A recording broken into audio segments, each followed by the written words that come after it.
നമസ്കാരം. കലാകൗമുദി ഓൺലൈനിലേക്ക് സ്വാഗതം. Jose K Mani UDF നേതാക്കളുമായി നിരന്തരം നടത്തുന്ന രഹസ്യ ചർച്ചകളിൽ കടുത്ത അസംതൃപ്തി പൂണ്ടിരിക്കുകയാണ് CPM നേതൃത്വം. ഇനി ജോസ് കെ മാണിയുടെ ദുശ്ശാഠ്യങ്ങൾക്കൊന്നും വഴങ്ങണ്ടെന്നും വിലപേശൽ രാഷ്ട്രീയത്തിന് മുന്നിൽ തലകുനിക്കേണ്ടെന്നും പോകുന്നെങ്കിൽ പൊയ്ക്കോട്ടെ എന്ന നിലപാടെടുക്കാമെന്നുമാണ് ഇപ്പോൾ CPM നേതൃത്വം തീരുമാനിച്ചിരിക്കുന്നത്. വന്യജീവി ആക്രമണങ്ങളെക്കുറിച്ച് നിയമസഭയുടെ ഒരു പ്രത്യേക സമ്മേളനം വിളിച്ചു ചേർക്കണമെന്ന് ജോസ് കെ മാണി കഴിഞ്ഞ ദിവസം ആവശ്യപ്പെട്ടിരുന്നു.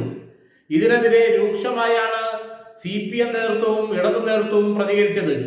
മുഖ്യമന്ത്രി വിദേശത്ത് പോയ ഈ അവസരത്തിൽ തന്നെ ഇത്തരത്തിലൊരു ആവശ്യം ഉന്നയിക്കുന്നത് ഒട്ടും രസകരമായ കാര്യമല്ലെന്നും അത് അംഗീകരിക്കാൻ പാടില്ലെന്നുമുള്ള നിലപാടിലാണ് CPM നേതൃത്വം.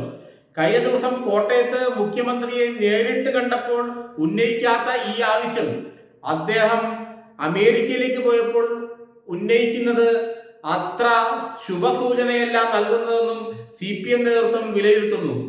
VD സതീശനും PK കുഞ്ഞാലിക്കുട്ടിയുമായി ജോസ് കെ മാണി നടത്തുന്ന രഹസ്യ സംഭാഷണങ്ങളിൽ കടുത്ത അതൃപ്തിയാണ് CPM നേതൃത്വത്തിനും ഇടതു നേതൃത്വത്തിനും ഉള്ളത്.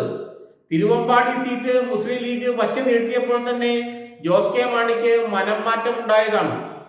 തിരുവമ്പാടിയിൽ നിന്നാൽ താൻ ജയിക്കുമെന്നും അതുവഴി അടുത്ത UDF മന്ത്രിസഭയിൽ നല്ലൊരു വകുപ്പുമായി കയറിപ്പറ്റാമെന്നുമാണ് ജോസ് കെ മാണി ഇപ്പോൾ വിശ്വസിക്കുന്നത്. ലീഗ് നേതൃത്വവും കോൺഗ്രസ് നേതൃത്വവും പലതവണ ഇക്കാര്യത്തിൽ ജോസ് കെ മാണിയുമായി രഹസ്യ ചർച്ചകൾ നടത്തി കഴിയുകയും ചെയ്തു.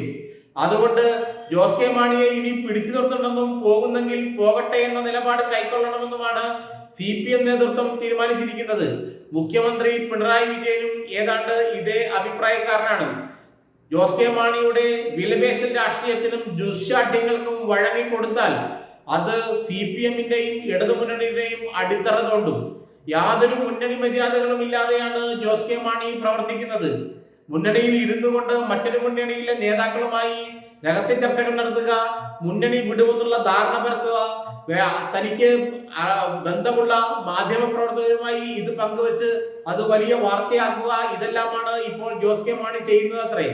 ഇത് ഒരിക്കലും അംഗീകരിച്ചു കൊടുക്കാൻ കഴിയില്ലെന്നും ഇതിനേക്കാൾ വലിയ നേതാക്കൾ LDF-ൽ ഉണ്ടായിരുന്നിട്ടും അപ്പോഴൊന്നും അവർക്ക് മുന്നിൽ തലകുനിക്കാതിരുന്ന ഇടതുമുന്നണി CPM നേതൃത്വം ഇനി ജോസ് കെ മാണിക്ക് മുന്നിൽ തലകുനിക്കുന്നത് എന്തിനാണെന്നുള്ള ചോദ്യമാണ് ഇപ്പോൾ അവർ ഉയർത്തുന്നത്.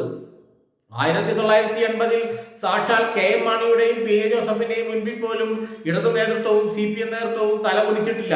പിന്നെ എന്തിനാണ് ഇനി ഞാഞ്ഞൂലായ ജോസ് കെ മാണിയുടെ മുന്നിൽ തലകുനിക്കുന്നതെന്നാണ് ഇപ്പോൾ CPM നേതൃത്വം ചോദിക്കുന്നത്.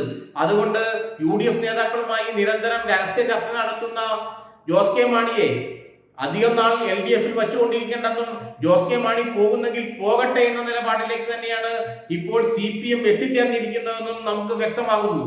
ഏതായാലും ജോസ് കെ മാണി ഇനി അധികം നാൾ LDF-ൽ ഉണ്ടാകില്ല എന്നുള്ള കാര്യം ഉറപ്പായി കഴിഞ്ഞു. UDF നേതാക്കളുമായി ജോസ് കെ മാണി നടത്തുന്ന രഹസ്യ ചർച്ചയിൽ തികഞ്ഞ അസംതൃപ്തിയാണ് CPM നേതൃത്വത്തിനുള്ളത് എന്നുള്ള കാര്യത്തിൽ ഒരു സംശയവുമില്ല. അതുകൊണ്ട് ജോസ് കെ മാണി കൂടുതൽ കാലം LDF-ൽ നിൽക്കണമെന്ന് CPM നേതൃത്വവും ആഗ്രഹിക്കുന്നില്ല. പോകുന്നെങ്കിൽ പൊയ്ക്കോട്ടെ.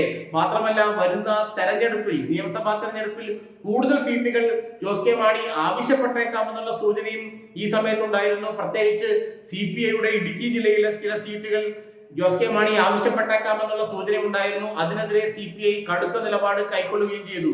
അതുകൊണ്ട് ജോസ് കെ മാണി പോകുന്നെങ്കിൽ പൊയ്ക്കോ എന്നാണ് ഇപ്പോൾ CPM നേതൃത്വം പറയുന്നത്.